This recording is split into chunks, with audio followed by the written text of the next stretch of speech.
മുനമ്പം വിഷയത്തിൽ ജോസ് കെ മാണി എടുത്ത നിലപാടിൽ പ്രതിഷേധിച്ച് കേരള കോൺഗ്രസ് മാണി ഗ്രൂപ്പിലെ 2 നിയോജകമണ്ഡലം പ്രസിഡന്റുമാർ പാർട്ടി വിട്ടുപോയി. അത് പാർട്ടിയിൽ പ്രത്യേകിച്ച് ചർച്ചയൊന്നുമായില്ലെങ്കിലും ആ സാഹചര്യം മനസ്സിലാക്കി കേരള കോൺഗ്രസിന്റെ കർഷക യൂണിയൻ നേതാവ് എച്ച് ഹഫീസ് നടത്തിയ പ്രസ്താവന നന്നായിരുന്നു. സമൂഹത്തെ തെറ്റിദ്ധരിപ്പിക്കാൻ വേണ്ടി ബോധപൂർവം സൃഷ്ടിച്ച ചില വാക്കുകൾ ഉപയോഗിച്ച് പ്രസ്താവന നടത്തി പാർട്ടിയിൽ നിന്ന് രാജിവെച്ചു പോയവർ പാർട്ടിയിൽ എന്ത് പ്രതീക്ഷിച്ചാണ് ചേർന്നതെന്ന് ആദ്യം ആലോചിക്കണം. 10ാം വയസ്സിൽ കേരള വിദ്യാർത്ഥി കോൺഗ്രസിൽ കൂടി കേരള കോൺഗ്രസ് പാർട്ടിയിൽ പ്രവർത്തനം ആരംഭിച്ച ഹഫീസ് ഒരു ഗതിയും പരഗതിയും ഇല്ലാതെ പാർട്ടിയിൽ കയറിക്കൂടിയവനല്ല. പാർട്ടിക്ക് സ്വാധീനമുള്ള കാഞ്ഞിരപ്പള്ളിയിൽ നിന്നും UP സ്കൂളിൽ പഠിക്കുമ്പോൾ തന്നെ കേരള കോൺഗ്രസിന്റെ പ്രവർത്തകനായി മാറിയ ഹഫീസിന് പാർട്ടിയുടെ ഗുണത്തെയും ദോഷത്തെയും നയങ്ങളെയും ഒക്കെ കുറിച്ച് വ്യക്തമായ ബോധ്യമുണ്ട്. പല രാഷ്ട്രീയ പാർട്ടിയിലും കയറിയിറങ്ങി നിരങ്ങി രക്ഷയില്ലെന്ന് കണ്ടപ്പോൾ ഒടുവിൽ കേരള കോൺഗ്രസിൽ ഭാഗ്യം പരീക്ഷിക്കാനായി കടന്നുകൂടി ലക്ഷ്യം നേടാനാകാതെ വന്നപ്പോൾ വീണ്ടും പുതിയ മേച്ചിൽപ്പുറം തേടി നടക്കുന്നവർക്കുള്ള ശക്തമായ മറുപടിയാണ് ഹഫീസ് പങ്കുവച്ച കുറിപ്പിലൂടെ നമുക്ക് കാണാൻ സാധിക്കുന്നത്. മുനമ്പം വിഷയത്തെപ്പറ്റി Kerala congress party chairman Jose K Mani നൽകിയ സന്ദേശം കൃത്യമായി വ്യാഖ്യാനിക്കാതെ ജോസ് കെ മാണി പറയാത്ത പല ഭാഗങ്ങളും കൂട്ടിച്ചേർത്ത് അതിനെ വക്രീകരിച്ച് മതസൗഹാർദ്ദം തകർക്കുന്ന രീതിയിലുള്ള പ്രസ്താവനയാക്കി മാറ്റിയവരോട് പ്രത്യേകിച്ച് മറുപടിയൊന്നും നൽകാതെ അകറ്റി നിർത്തുന്നത് തന്നെയാണ് നല്ലത്.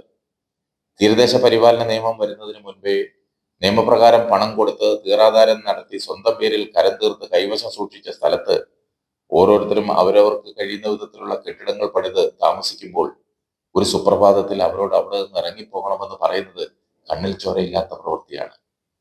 ഭൂമിയുമായി പുലബന്ധം പോലുമില്ലാത്ത ഒരുത്തൻ ദൈവത്തിന് നൽകിയെന്ന് പറയുന്ന ഭൂമിയുടെ അവകാശത്തിന് വേണ്ടിയുള്ള തർക്കത്തിൽ പാവപ്പെട്ട ഭൂവുടമകളുടെ കൂടെ ജോസ് കെ മാണി നിന്നതിനെ കുറ്റം പറയുവാൻ ദോഷേകതൃക്കൾക്ക് മാത്രമേ സാധിക്കുകയുള്ളൂ.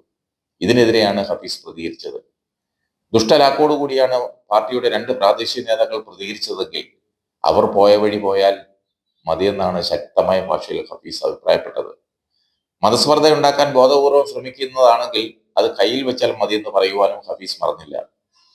എന്നാൽ ജോസ് കെ മാണിയുടെ പ്രവൃത്തിയെ തെറ്റിദ്ധരിച്ചാണ് പ്രതികരിച്ചതെങ്കിൽ കാര്യം മനസ്സിലാക്കി തിരിച്ചു വരണമെന്ന് ഹഫീസ് ആവശ്യപ്പെടുന്നു. പൊന്നാനി നിയോജകമണ്ഡലം പ്രസിഡന്റ് രാജിവെച്ചു പോയതാണ് കേരള കോൺഗ്രസിനെ ഏറ്റവും കൂടുതൽ പ്രതിസന്ധിയിലാക്കാൻ പോകുന്നത്. പാർട്ടിയുടെ ശക്തി കേന്ദ്രമായ പൊന്നാനിയിൽ നിന്നും നിരവധി പേർ ഇനി രാജിവെക്കുമെന്നായിരിക്കും അയാളുടെ ഒരു കണക്കൂട്ടൽ. പണ്ടുകാലത്ത് കേരള കോൺഗ്രസിൽ കുന്നത്തൂര് ഒരുപാട് പേരുണ്ടായിരുന്നു. കൊല്ലം ജില്ലക്കാരനായ എനിക്കത് ബോധ്യമുള്ള കാര്യമാണ്.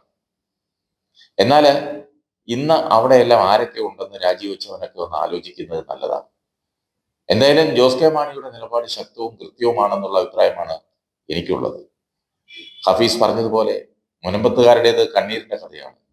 ഹൃദയമുള്ള ഏതൊരാൾക്കും അവർക്കൊപ്പം നിൽക്കുവാനേ സാധിക്കുകയുള്ളൂ. അത് മനസ്സിലാക്കിയാണ് ജോസ് കെ മാണി മുന്നണി നേതൃത്വത്തെയും ഭരണ നേതൃത്വത്തെയും കാര്യങ്ങൾ പറഞ്ഞ് ബോധ്യപ്പെടുത്തി ജുഡീഷ്യൽ കമ്മീഷനെ നിയമിക്കാൻ വേണ്ട സംവിധാനങ്ങൾ ഒരുക്കിയത്, അവിടെ പോയി അവരെ സന്ദർശിച്ചത്. മുസ്ലിം സമുദായത്തിന്റെ അട്ടിപ്പേർ അവകാശമുള്ള ലീഗ് പോലും ജോസിന്റെ വാദഗതികളെ അംഗീകരിക്കുകയും അതിനുവേണ്ടി നിലകൊള്ളുകയും ചെയ്യുന്നു. കേരള കോൺഗ്രസ് പാർട്ടിയിലുള്ള ആരും ഇതുവരെ പ്രവാചകനെ അവഹേളിക്കുന്നതായോ അല്ലെങ്കിൽ പ്രവാചക നിന്ദ നടത്തുന്നതായോ ശ്രദ്ധയിൽപ്പെട്ടിട്ടില്ലെന്ന് പാർട്ടിയുടെ ആദ്യകാല പ്രവർത്തകനും ഇപ്പോഴത്തെ നേതാവുമായ ഹഫീസ് പറഞ്ഞു. അതിനപ്പുറത്തേക്ക് ഇതിനെപ്പറ്റി പറയാൻ കൊള്ളാവുന്ന ആരും ഇന്ന് ആ സമുദായത്തിൽ നിന്നും കേരള കോൺഗ്രസ് പാർട്ടിയിലില്ല. അപ്പോൾ ഹഫീസിനൊരു ബിഗ് സല്യൂട്ട്.